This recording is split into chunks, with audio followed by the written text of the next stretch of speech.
The moment I walked into that HOA board meeting wearing my hard hat and official state inspector badge, Hank Morrison's face went from smug satisfaction to absolute horror.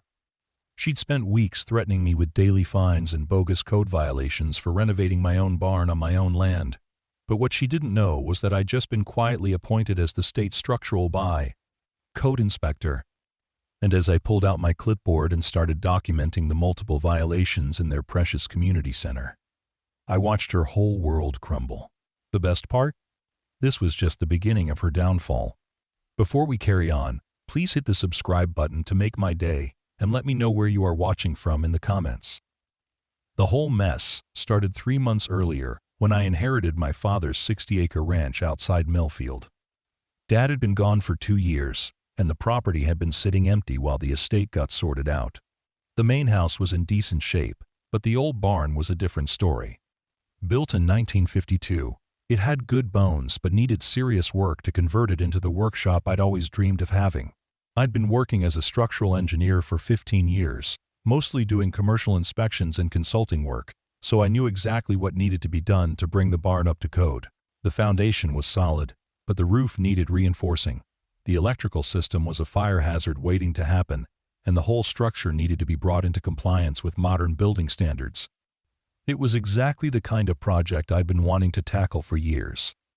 The ranch sat at the edge of what used to be pure farmland, but over the past decade, a new subdivision called Meadowbrook Estates had sprouted up on the adjacent property. When Dad bought the ranch back in 1978, there wasn't another house for miles. Now I had neighbors, and unfortunately, those neighbors came with a homeowners association. I didn't think much about the HOA at first. My property wasn't part of their development, and I assumed they'd have no jurisdiction over what I did on my own land. That assumption turned out to be spectacularly wrong. The first sign of trouble came on a Tuesday morning in late September.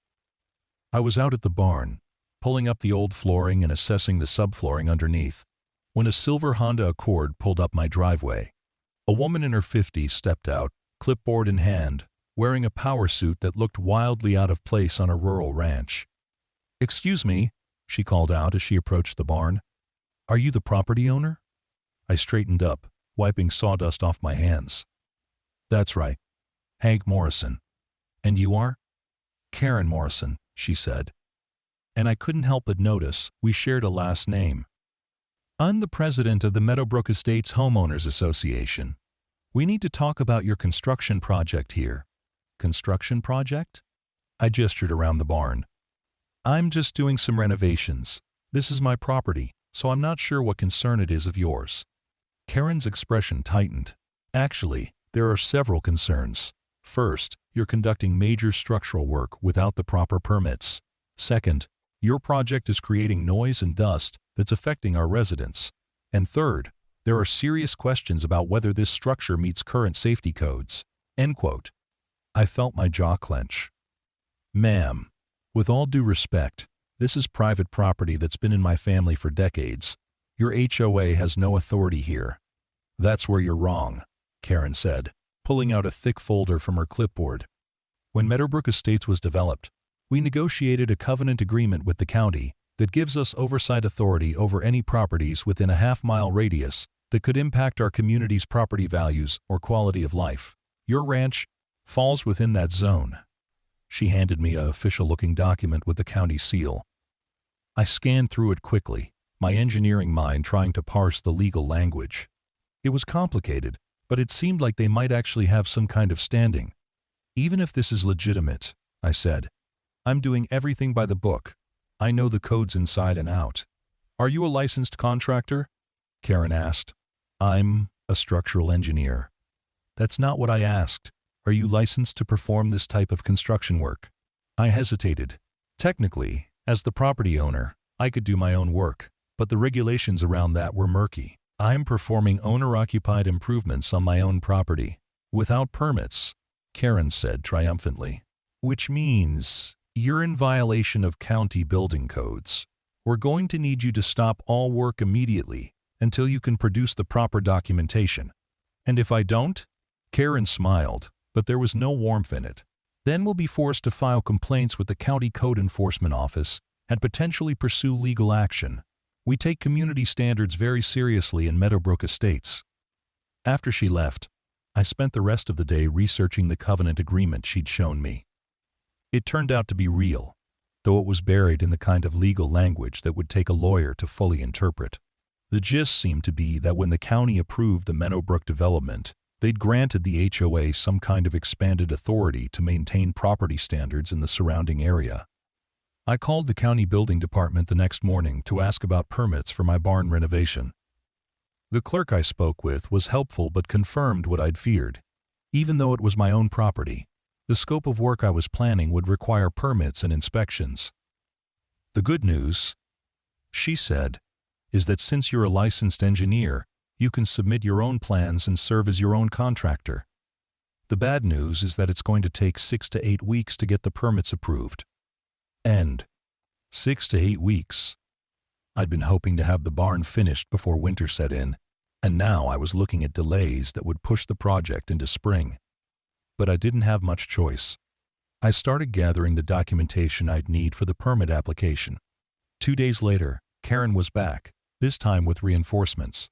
She brought another woman who introduced herself as Linda Chen, the HOA secretary, and a man named Bob Garrett who apparently served as their compliance officer, whatever that meant. "We've been monitoring your property," Karen announced, "and we've documented multiple ongoing violations." Bob stepped forward with a camera and started taking pictures of my work area. Unpermitted construction, improper storage of building materials, and potential environmental hazards from the demolition work. "What environmental hazards?" I demanded. "Asbestos and lead paint," Linda said, consulting her own clipboard. "Any structure built before 1978 is presumed to contain hazardous materials until proven otherwise." I wanted to laugh. "This barn was built in 1952, and yes, I've already had it tested. No asbestos, and I'm handling the lead paint remediation according to EPA guidelines." "Do you have documentation of that testing?" Karen asked. I did, but it was back at my house. "I can provide that." "We'll need certified copies," Bob said. "And we'll need to see your waste disposal documentation as well." This was getting ridiculous. I was starting to understand what Dad used to say about bureaucrats. They couldn't build a doghouse themselves, but they sure knew how to make it impossible for anyone else to build one. "Look," I said, trying to keep my voice level, "I appreciate your concern for community standards, but I'm doing everything legally and safely. I'm in the process of getting the proper permits, and I'm following all relevant codes and regulations." "That's not good enough," Karen said. "Under the terms of our covenant agreement, we have the authority to issue immediate stop work orders for any construction that poses a potential risk to community welfare." She handed me another document, this one printed on Meadowbrook Estates letterhead. It was formally ordering me to cease all construction activities until I could demonstrate full compliance with their standards. "And what happens if I ignore this?" I asked. "Daily fines of $500, Linda said matter-of-factly, "plus the cost of any legal action we might need to pursue. $500 a day." I did the math quickly in my head.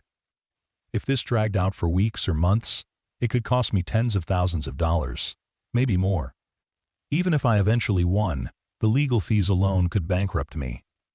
"This is extortion," I said. Karen's smile was cold. "This is community responsibility. We have a duty to protect property values and quality of life for all our residents." After they left, I called a lawyer. The consultation cost me $250 and gave me news I didn't want to hear. The HOA's covenant agreement was probably enforceable, and fighting it would be expensive and time-consuming. "Your best bet," the lawyer advised, "is to comply with their requirements and get your permits as quickly as possible. Once you have official county approval, they'll have a much harder time interfering with your work." So that's what I tried to do. I expedited my permit application, paying extra fees to move it to the front of the queue. I documented every aspect of my renovation plan, created detailed engineering drawings, and submitted environmental testing reports for materials that didn't even require testing. But Karen and her crew weren't satisfied. Every few days, One of them would show up to take more pictures, ask more questions, and find new reasons why my project was allegedly problematic. They complained about dust, noise, the appearance of my building materials, and the impact on local traffic from my occasional trips to the hardware store. The daily fines started accumulating. Karen sent me formal notices every week, detailing my ongoing violations and the growing total I supposedly owed. After 3 weeks, the number had reached $10,500. I was starting to feel trapped. The permit process was moving slowly despite my efforts to expedite it, and the HOA seemed determined to find fault with everything I did. I was barely sleeping, spending my days working on the barn renovation, and my evenings dealing with legal documents and HOA complaints. Then, in the middle of October, I got a phone call that changed everything. "Mr. Morrison?" the voice on the other end said. "This is Janet Williams from the State Department of Labor and Industry. I'm calling about the structural code inspector position you applied for last year." I remembered the application. I'd submitted it almost 18 months earlier, back when I was looking for career advancement opportunities. The job involved traveling around the state, conducting inspections of commercial and residential construction projects, and ensuring compliance with structural safety codes. "The position is still available," Janet continued, "and we'd like to offer it to you. The pay is competitive, the benefits are excellent, and given your background in structural engineering, we think you'd be perfect for CIV." The role. I asked about the timeline and requirements. The job would start immediately, but I could work from home most of the time, only traveling for specific inspections. The state would provide training, certification, and all the necessary equipment. "There is one requirement," Jed had mentioned. "As a state inspector, you'll need to maintain strict confidentiality about your role. We don't want construction companies or property developers to know who our inspectors are before we arrive for surprise." Inspections. Perfect. The job that would give me official authority over building codes, flexible scheduling that would let me finish my barn project, and confidentiality that would keep the HOA from knowing about my new position. I accepted the offer immediately. The state inspector training was intensive, but straightforward for someone with my background. I learned the official procedures for conducting inspections, the proper documentation requirements, and the legal authorities that came with the badge. Most importantly, I learned about the various ways that building codes could be violated, and the penalties for non-compliance. By early November, I was a fully certified state structural code inspector with a badge, official ID, and the authority to shut down construction projects that didn't meet safety standards. Meanwhile, the HOA harassment continued.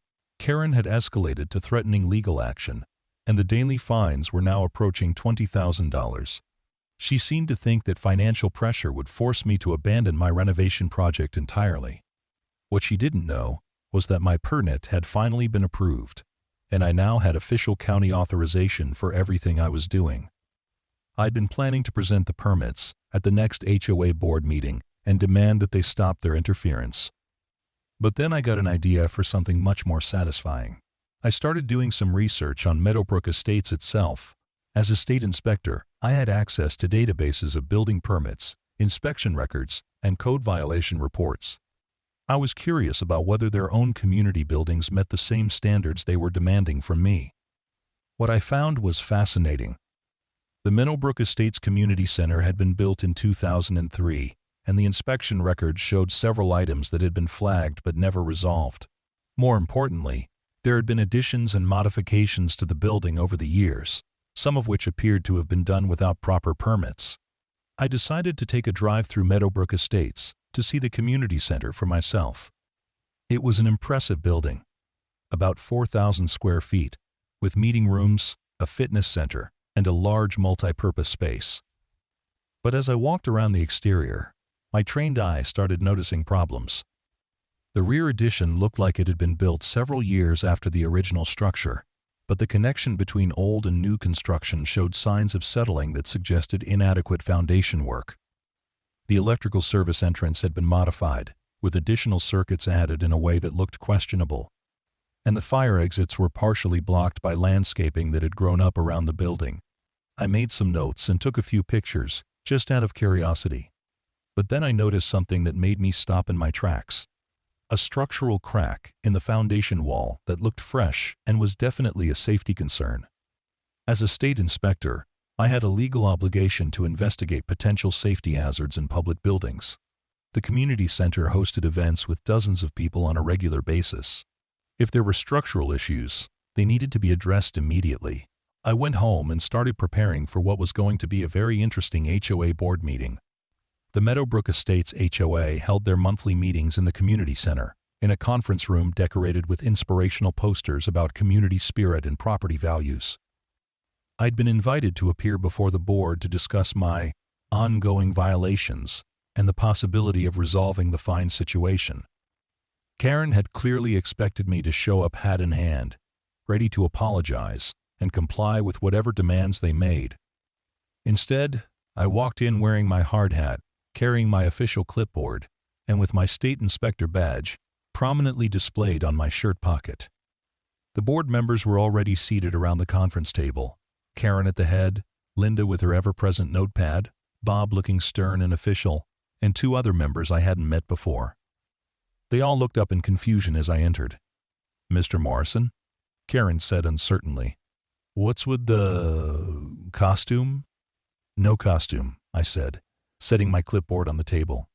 "I'm here in my official capacity as a state structural code inspector."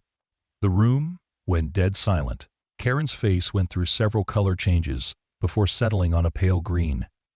"I don't understand," Linda said. I pulled out my credentials and set them on the table where everyone could see them. "I've been conducting a routine inspection of public buildings in this area, and I've identified several serious code violations in this community center that require immediate attention." Bob leaned forward aggressively. "Now wait just a minute. You can't just come in here and actually," I interrupted. "I can. As a state inspector, I have the authority to inspect any building used for public gatherings, and I have a legal obligation to ensure public safety." I opened my clipboard and began reading from my notes. "Let's start with the structural issues. There's a foundation crack on the south wall that indicates possible settling or water damage. The rear addition shows signs of inadequate support, with visible deflection in the connecting beam. The electrical service has been modified multiple times without proper permits, creating potential fire hazards." End quote. Karen found her voice. "This is harassment. You're only doing this because of our legitimate complaints about your property." "Ma'am," I said, maintaining my professional tone, "these are objective safety violations that pose risks to public welfare. My personal property has nothing to do with my responsibilities as a state inspector." I continued reading from my list.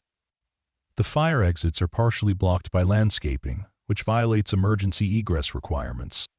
The fitness center has equipment blocking access to electrical panels, which is a code violation, and I noticed that several modifications to the building appear to have been done without proper permits." End quote.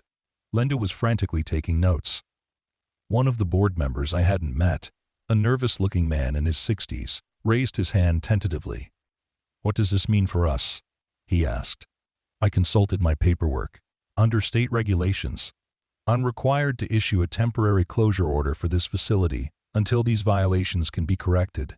You'll need to stop all public activities in this building immediately and hire licensed contractors to address the structural and electrical issues." End quote.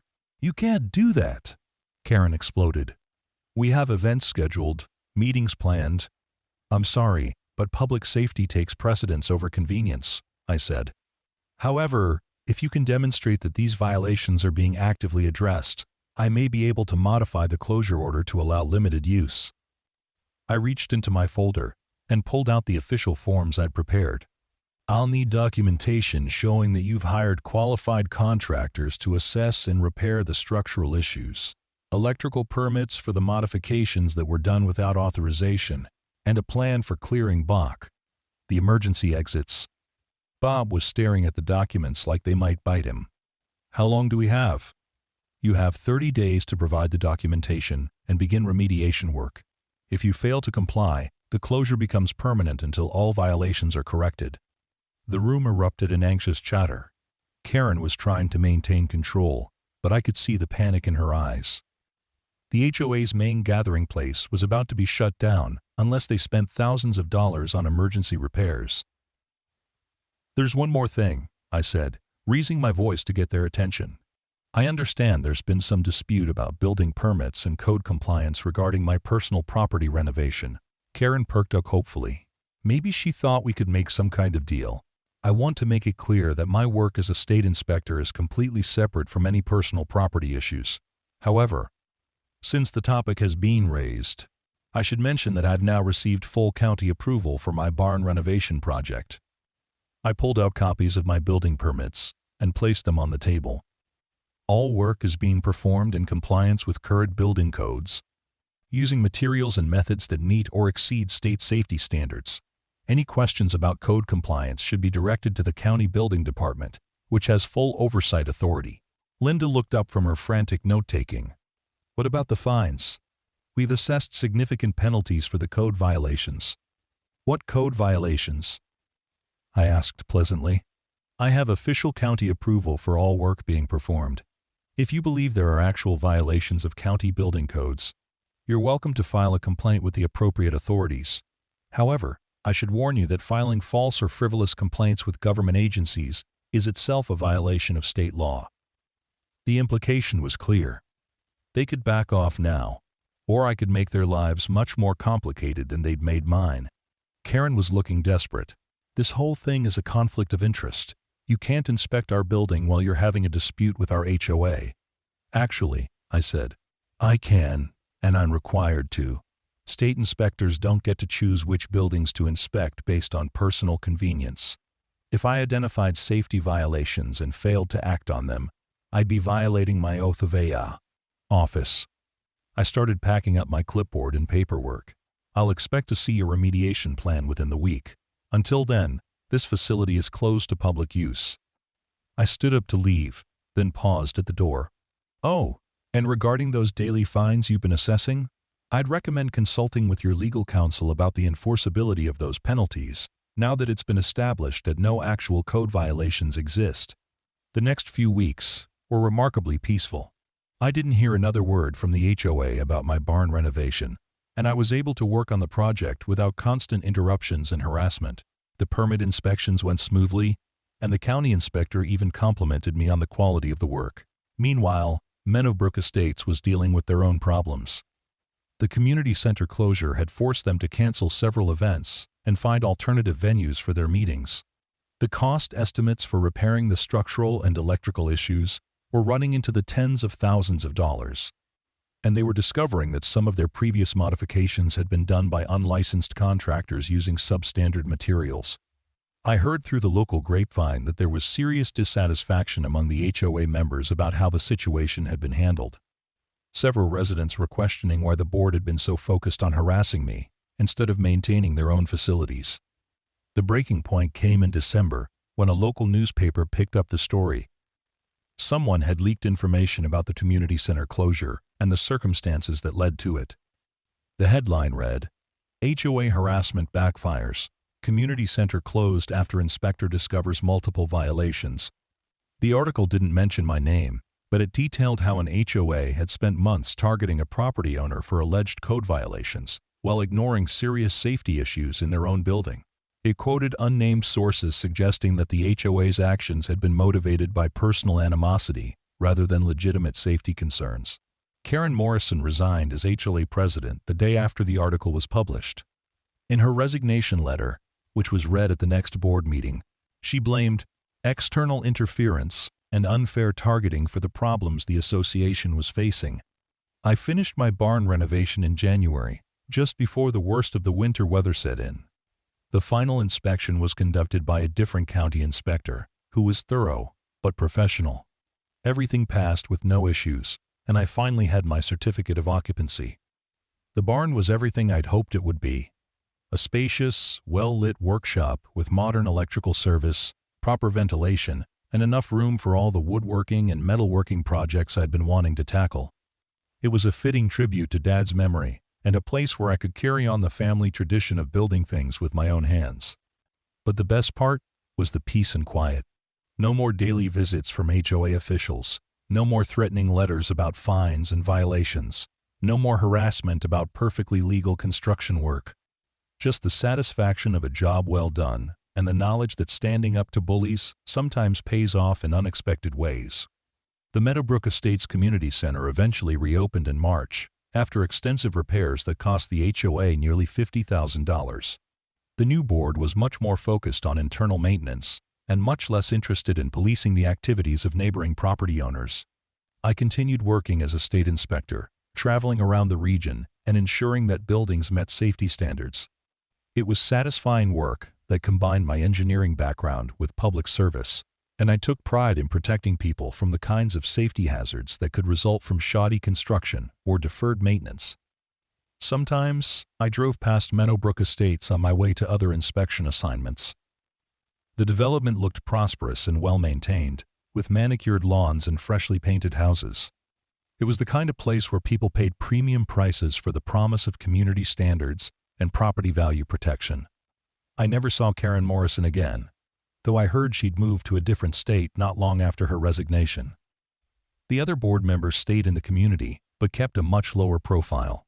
Bob Garrett was apparently still serving as some kind of compliance officer, but his focus had shifted to actual HOA business like lawn maintenance and architectural guidelines.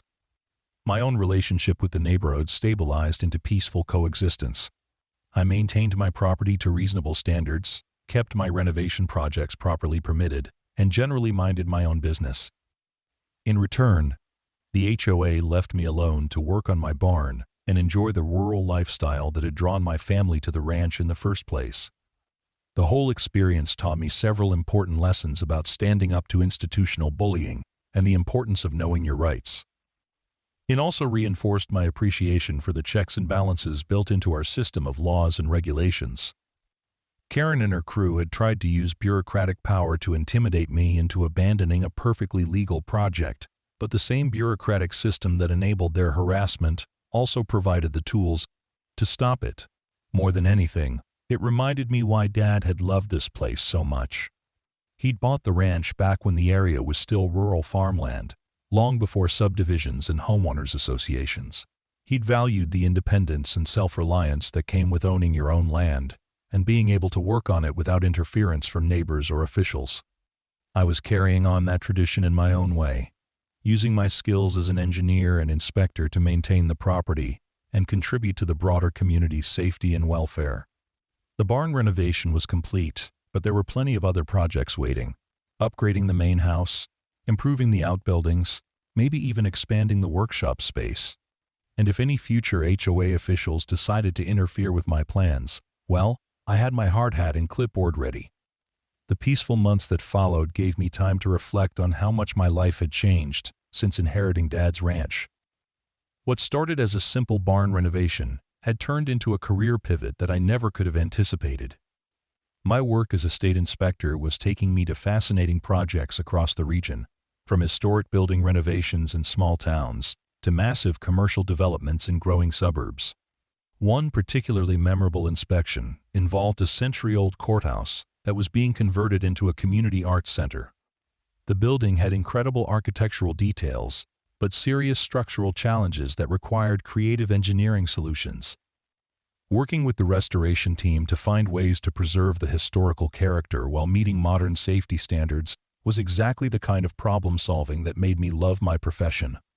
Another case took me to a residential development where the contractor had been cutting corners on foundation work.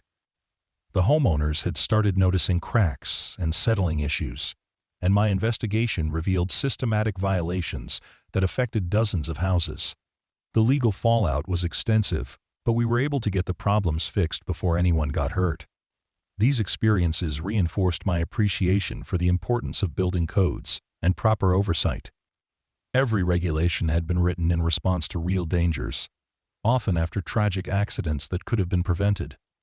The bureaucracy that Karen had tried to weaponize against me was actually a vital public safety system, and I was proud to be part of it. My personal projects at the ranch continued expanding as well. The barn workshop was proving even more useful than I'd hoped, giving me space to work on everything from furniture restoration to custom metalwork. I'd started taking on occasional consulting projects for neighbors who needed help with their own renovation challenges. Word got around the local community that there was an engineer willing to help with tricky building problems, and I found myself becoming an informal resource for people dealing with permit issues, structural concerns, and code compliance questions. It was satisfying to use my expertise to help folks navigate the same bureaucratic maze that had nearly derailed my own project. One evening in late spring, I was working in the shop when I heard a vehicle coming up the driveway. Through the window, I could see it was a pickup truck I didn't recognize, driven by a woman who looked to be in her 40s. She parked near the barn and approached hesitantly. "Excuse me," she called out. "Are you Hank Morrison?" I wiped my hands on a rag and stepped outside. "That's right. What can I do for you? My name's Sarah Jenkins. I live about 5 miles down the road, and I heard you might be able to help with a building problem." Sarah explained that she'd bought an old farmhouse the previous year and had been slowly renovating it. Recently, she'd discovered that the previous owner had done some electrical work that didn't look right, and she was worried about safety issues. "I called a couple of electricians for estimates," she said, "but they're giving me wildly different opinions about what needs to be done. One says I need to rewire the whole house, which would cost $20,000. Another says it's fine as is. I don't know who to believe." I agreed to take a look at her property the next day. The farmhouse was a charming 2-story structure from the 1920s, with original hardwood floors and period details that Sarah was working hard to preserve. But the electrical system was indeed a mess. The previous owner had clearly been a do-it-yourself enthusiast with more confidence than competence. There were junction boxes hidden behind walls, circuits that had been extended with inappropriate wire types, and several connections that were outright dangerous.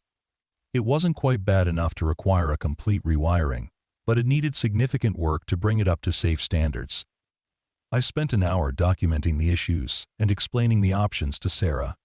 We developed a phased approach that would address the most critical safety problems first, then gradually upgrade the rest of the system as her budget allowed. "How much do I owe you for this?" Sarah asked when we finished. "Nothing," I said. "Neighbors help neighbors." Sarah insisted on paying me something, so we settled on her making a donation to the local volunteer fire department in my name. It seemed fitting, given that proper electrical work was largely about fire prevention. Word of that consultation led to others.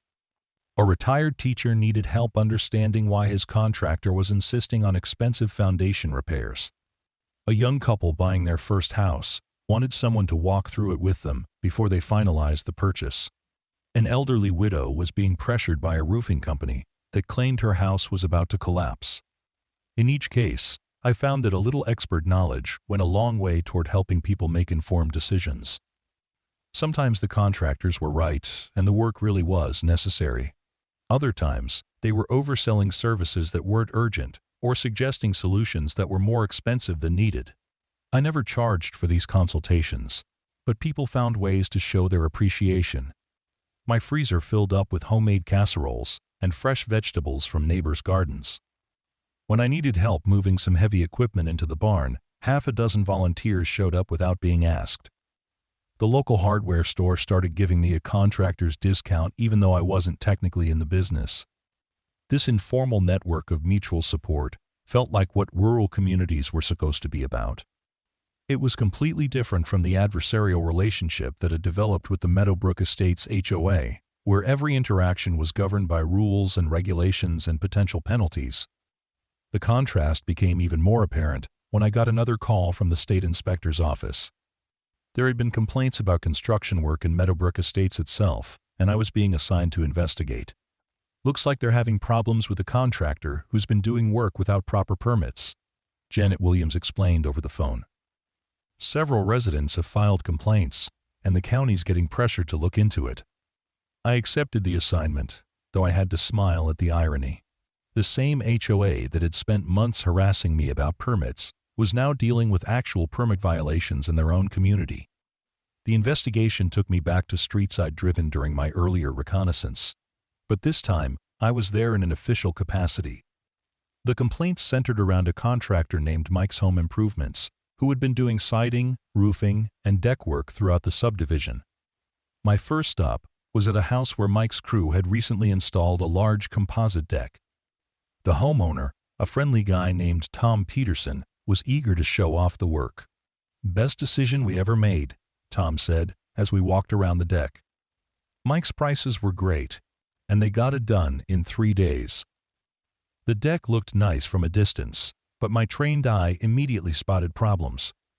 The support posts weren't properly anchored to the concrete footings, the joist spacing was too wide for the decking material, and there were no proper flashing details where the deck attached to the house. "Did Mike pull permits for this work?" I asked. Tom looked confused. "Permits? I don't think so. He said it wasn't necessary for a deck this size." That was wrong.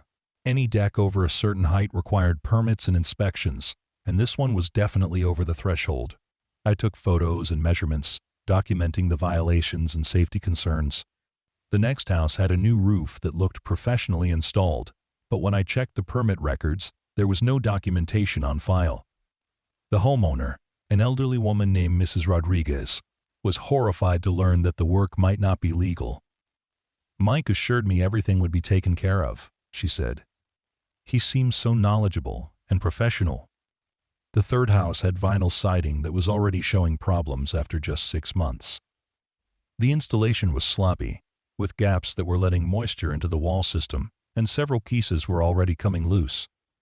By the end of the day, I had documented more than a dozen violations across multiple properties. Mike's Home Improvements had been operating without proper licenses, skipping permit requirements, and doing work that didn't meet basic safety standards. The legal consequences were swift and severe. The county issued stop work orders for all of Mike's active projects and required him to obtain retroactive permits and inspections for work he'd already completed. Several homeowners faced thousands of dollars in additional costs to bring their projects up to code.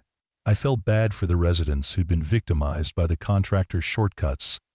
But there was a certain poetic justice in watching the HOA deal with real permit and code violation issues after the grief they'd given me over my perfectly legal barn renovation. The Mike's Home Improvement scandal became a cautionary tale that rippled through the local construction community. Homeowners became more diligent about verifying contractors' licenses and ensuring that permits were pulled for major work. Legitimate contractors welcomed the increased scrutiny because it helped level the playing field against competitors who were cutting corners. My role in the investigation remained confidential, as required by state regulations, but word got around that there was increased enforcement activity in the area. Several contractors reached out to me informally, asking for advice about code requirements and best practices. This led to another unexpected development in my career. The local Building Contractors Association asked me to present a seminar on structural code compliance for their monthly meeting. The presentation went well, and they invited me to become a regular speaker on technical topics. Teaching other professionals about code requirements and safety standards was deeply rewarding. These were people who genuinely wanted to do good work and protect their customers, but they sometimes struggled with the complexity of regulations that seemed to change constantly. I developed a series of educational presentations covering topics like foundation design, electrical safety, structural modifications, and permit requirements. The sessions were always well attended, and I started getting requests to present at contractor meetings in other counties. This consulting and education work was becoming a significant part of my professional identity, complementing my official duties as a state inspector. It felt like I was building bridges between the regulatory world and the construction industry, helping both sides understand each other's perspectives and priorities. The success of these programs caught the attention of my supervisors at the state level, who asked me to participate in a task force that was reviewing and updating structural code requirements. It was an opportunity to influence policy at a much broader level, ensuring that regulations were both effective for safety and practical for implementation. The task force work required travel to the state capitol several times a month, but I was able to arrange my schedule around inspection assignments and continue living at the ranch. The barn workshop became my home office for research and writing, with technical manuals and code books gradually taking over one corner of the space. Dad would have been amused to see his old livestock barn transformed into a center for bureaucratic policy development, but I think he would have approved. He'd always believed in the importance of building things right, whether it was a fence post or a hayloft. The codes and regulations I was working with were just the formal expression of the same principles he'd taught me about craftsmanship and responsibility. The policy work also gave me a broader perspective on the construction industry's challenges and opportunities. Rural areas like ours were experiencing steady growth as people sought more space and lower costs than urban areas offered. But this growth was straining local infrastructure and creating enforcement challenges for small county governments with limited resources. One of the task force's key recommendations was to expand the state inspector program, training more engineers and experienced contractors to conduct inspections in underserved areas. I volunteered to help develop the training curriculum and mentor new inspectors, drawing on my experiences with both the technical and interpersonal aspects of the job. The mentoring work brought a parade of new faces through the ranch, as trainees came to observe inspections and learn the practical skills that couldn't be taught in a classroom.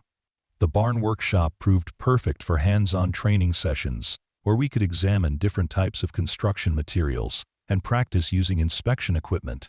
One of my most memorable trainees was a young engineer named Marcus Chen, who reminded me a lot of myself at that age, full of technical knowledge, but still learning how to communicate effectively with contractors and property owners. Marcus was particularly interested in the forensic aspects of inspection work, identifying the causes of structural failures and building problems. Every building tells a story, I explained to Marcus as we examined a foundation crack during one of our training sessions. The trick is learning how to read the clues and understand what really happened. Marcus proved to be a quick learner and an excellent inspector. He eventually took over responsibility for several counties in the eastern part of the state, and we maintained a professional friendship that included regular consultations on difficult cases.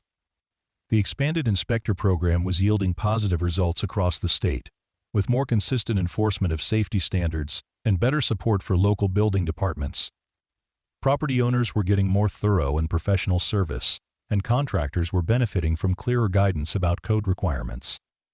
My own caseload continued to provide interesting challenges and learning opportunities.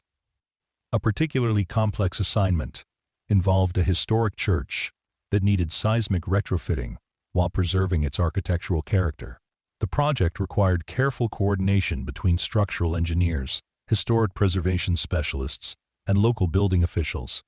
Another memorable case was a residential development where the contractor had used innovative but untested construction methods that didn't fit neatly into existing code categories.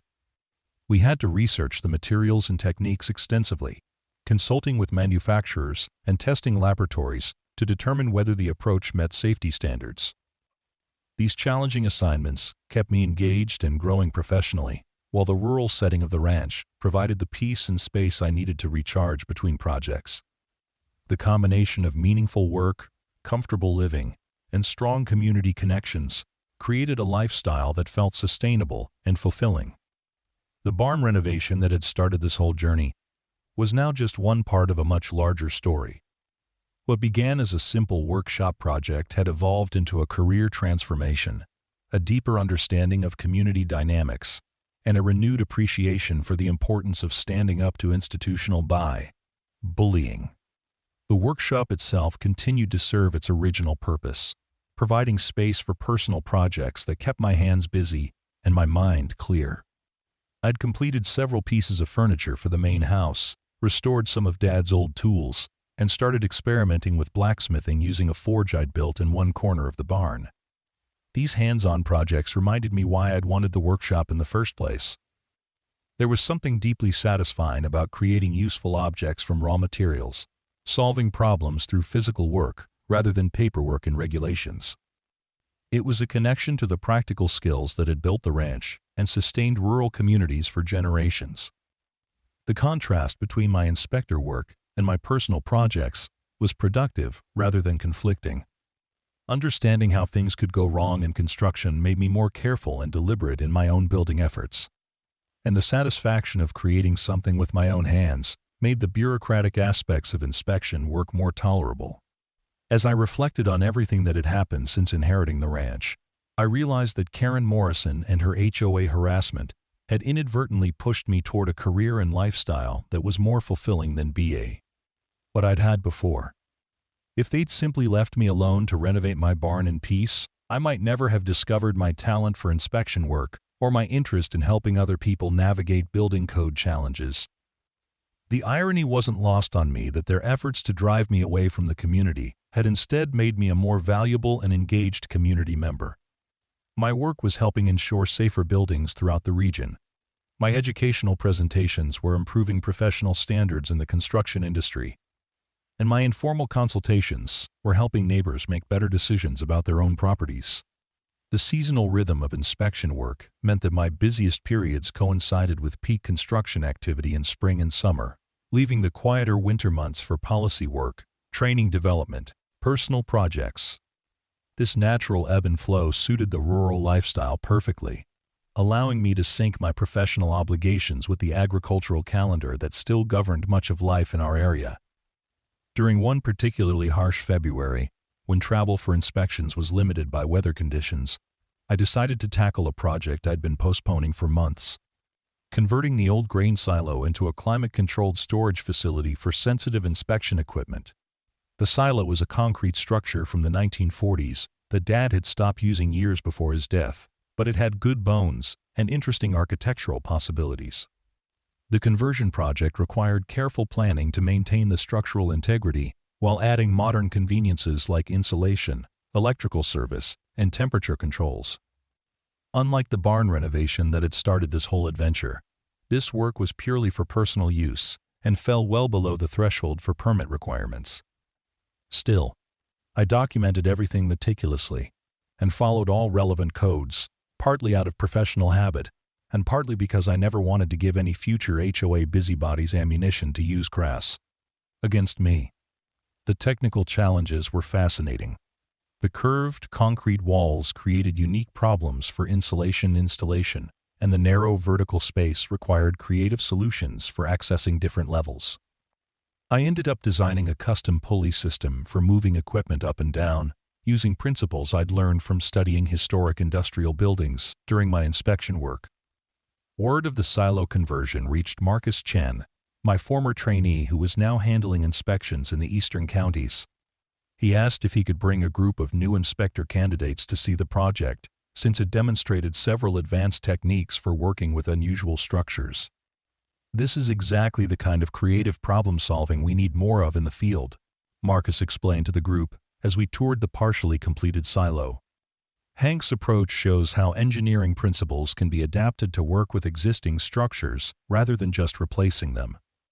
The visit turned into an impromptu seminar on adaptive reuse strategies, with the trainees asking detailed questions about load calculations, moisture control, and code compliance for non-standard bay applications.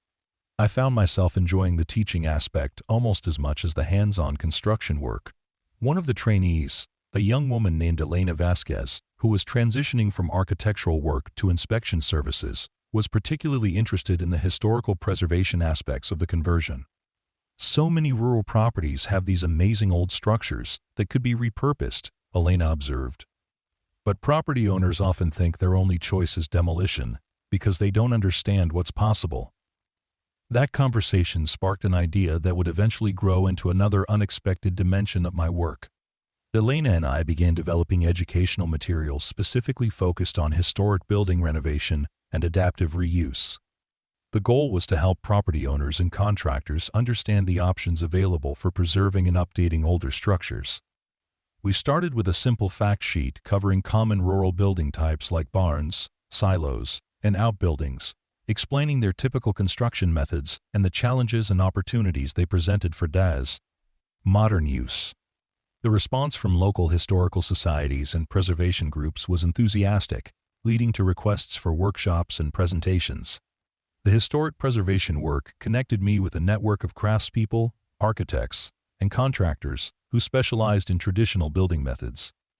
These relationships proved invaluable when I encountered unusual construction techniques during my inspection work, providing access to expertise that wasn't available through conventional channels. One particularly memorable project involved a 19th-century grist mill that was being converted into a restaurant. The massive timber frame construction used methods and materials that predated modern building codes, requiring extensive research to determine appropriate safety standards. Working with traditional timber framers and mill restoration specialists, we developed an inspection protocol that ensured public safety while respecting the historical significance of the structure. The mill project attracted attention from state tourism officials who were interested in promoting heritage-based economic development in rural areas. This led to my involvement in a statewide initiative to streamline the regulatory process for historic building conversions, making it easier for entrepreneurs to create businesses and preserve structures. The policy work was complex, requiring careful balance between safety requirements and preservation goals. We had to develop new guidelines that would allow flexibility for historic properties, while maintaining the public protection that building codes were designed to provide. The process involved extensive consultation with historians, preservationists, building officials, and business owners. My experience with both the technical and regulatory aspects of construction made me a valuable bridge between these different constituencies. I could translate preservation concerns into engineering language and explain regulatory requirements in terms that historians and business owners could understand. The guideline development process took nearly 2 years, but the results were worth the effort. The new protocols made it significantly easier for property owners to get approval for adaptive reuse projects, while providing clear standards that inspectors could use to ensure safety compliance. During this period, my own property continued evolving as well. The completed silo provided excellent storage for the growing collection of specialized equipment that came with my expanding role in training and education. I'd also started hosting an annual workshop for rural property owners, covering topics like basic electrical safety, structural maintenance, and permit requirements. The workshops were held in the barn during the slow winter months, with participants gathering around tables I'd built in the main workspace. The informal setting encouraged questions and discussions that might not have happened in a more formal classroom environment. Attendees ranged from young families buying their first rural properties to experienced farmers dealing with aging infrastructure. One of the most popular sessions covered reading your building, teaching people how to identify potential problems before they became dangerous or expensive. We'd walk through examples of foundation settling, roof deterioration, electrical hazards, and structural overloading, showing participants what to look for and when to call for professional help. These educational efforts were generating interest beyond our immediate area. The State Agriculture Extension Service asked me to develop similar programs for other rural counties, and I began traveling to present workshops throughout the region. Each location brought new challenges and questions, expanding my understanding of the diverse building traditions and environmental conditions across the state. The travel also exposed me to different approaches to rural development and land use planning. Some areas were experiencing rapid growth and struggling with infrastructure challenges, while others were dealing with population decline and the deterioration of historic structures. The economic and social factors affecting rural construction were as complex as the technical issues. These broader perspectives influenced my approach to individual inspection cases as well. I found myself considering not just immediate safety and code compliance, but also the long-term sustainability and community impact of building decisions. A factory closure might leave dozens of families needing affordable housing modifications. A tourism development might strain local infrastructure in ways that weren't immediately apparent. The holistic view of construction and community development attracted the attention of regional planning organizations, leading to consulting opportunities on larger policy questions. I was invited to participate in a multi-county study of rural infrastructure needs, helping assess the condition of public buildings and the capacity of local governments to maintain safety standards. The study revealed significant challenges facing small rural communities. Many lack the resources to hire full-time building officials, relying instead on part-time staff or volunteers who might not have extensive technical training. Some counties were struggling with aging infrastructure and limited budgets for necessary upgrades. Our recommendations included expanded technical assistance programs, shared services agreements between counties, and increased state support for local building departments. We also suggested pilot programs for training local contractors to perform basic inspections, reducing the burden on official staff while maintaining safety standards. The policy work was intellectually engaging. but I found myself drawn back repeatedly to the hands-on aspects of construction and inspection. There was something irreplaceable about the direct experience of examining a building, understanding its history and current condition, and helping property owners make informed decisions about their investments. This balance between policy development and fieldwork seemed to be my natural niche in the profession. I could contribute to big-picture planning and regulatory improvement while staying connected to the practical realities that building codes were meant to address. The recognition of this dual role led to an unexpected opportunity when the State Inspector General's office asked me to lead a task force on inspection quality assurance. The assignment involved developing standards for inspector performance, creating training protocols for new hires, and investigating complaints about inspection services. The quality assurance work required a different set of skills than I used in my previous roles. Instead of examining buildings, I was examining inspection processes and evaluating how well individual inspectors were performing their duties. It was like being an inspector of inspectors, ensuring that the regulatory system was working as intended. Some of the cases were straightforward: inspectors who missed obvious safety violations or failed to follow established procedures. Others were more complex, involving disputes between inspectors and contractors over the interpretation of code requirements or the appropriate level of enforcement. One particularly challenging case involved an inspector who was accused of being overly aggressive in his enforcement approach, creating unnecessary delays and costs for construction projects.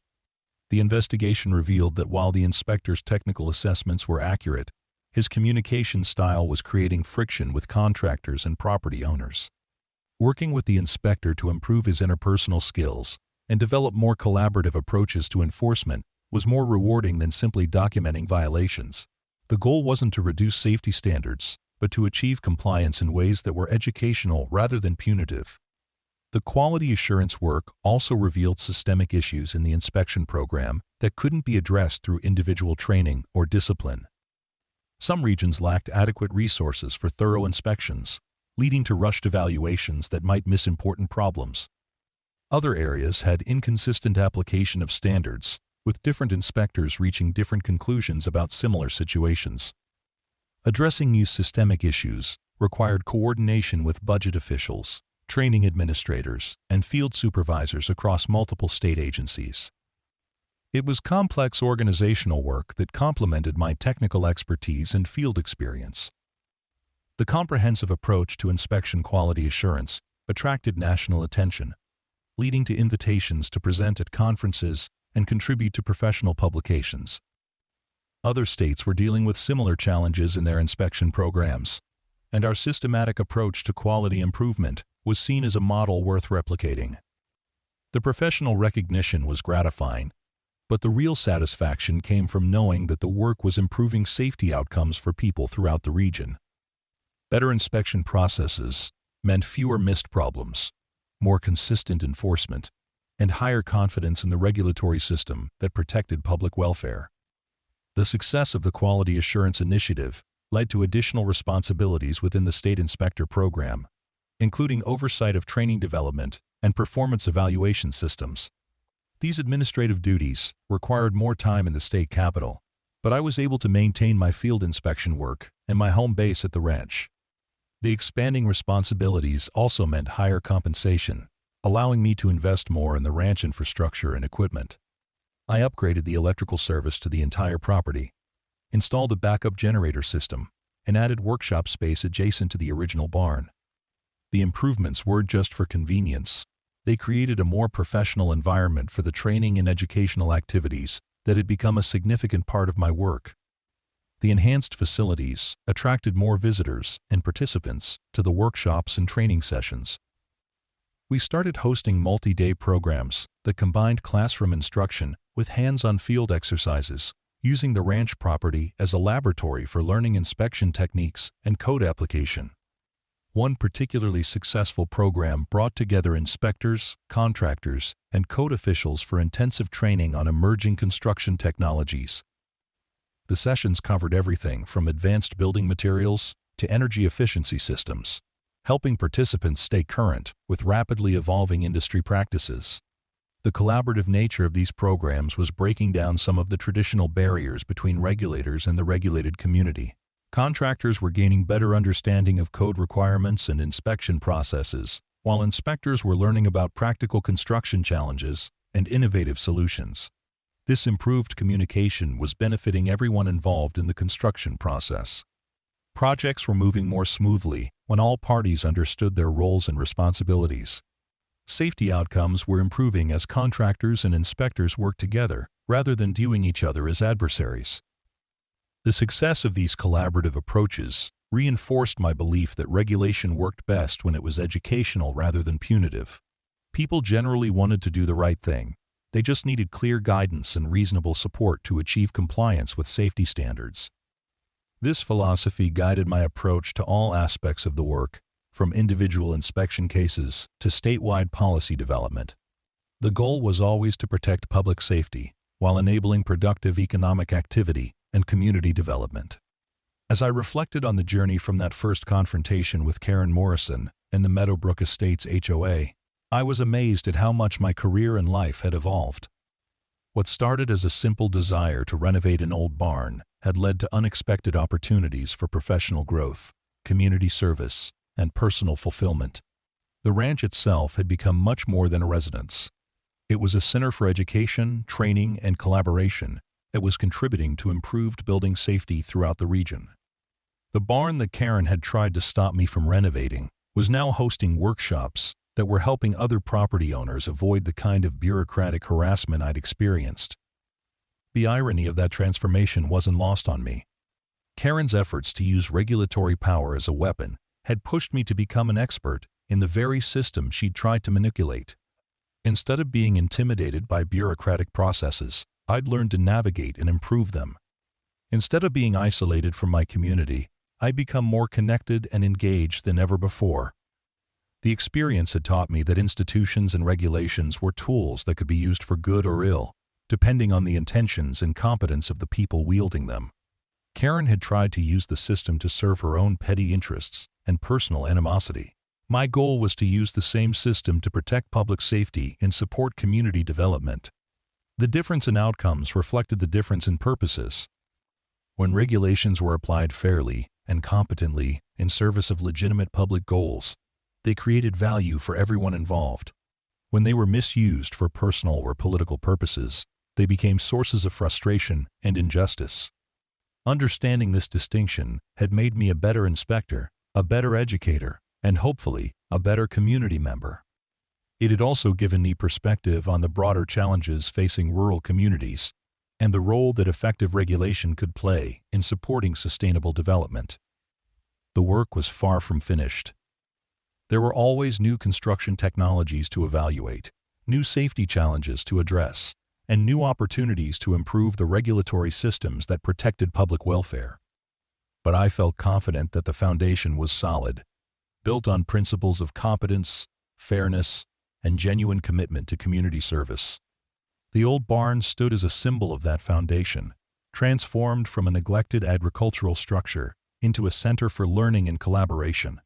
Every time I walked through its doors, I was reminded of the journey that had brought me here and the responsibilities that came with the knowledge and authority I'd acquired. Dad would have been proud to see what the barn had become and how the values he'd taught me about craftsmanship and integrity had found expression in work that served the broader community.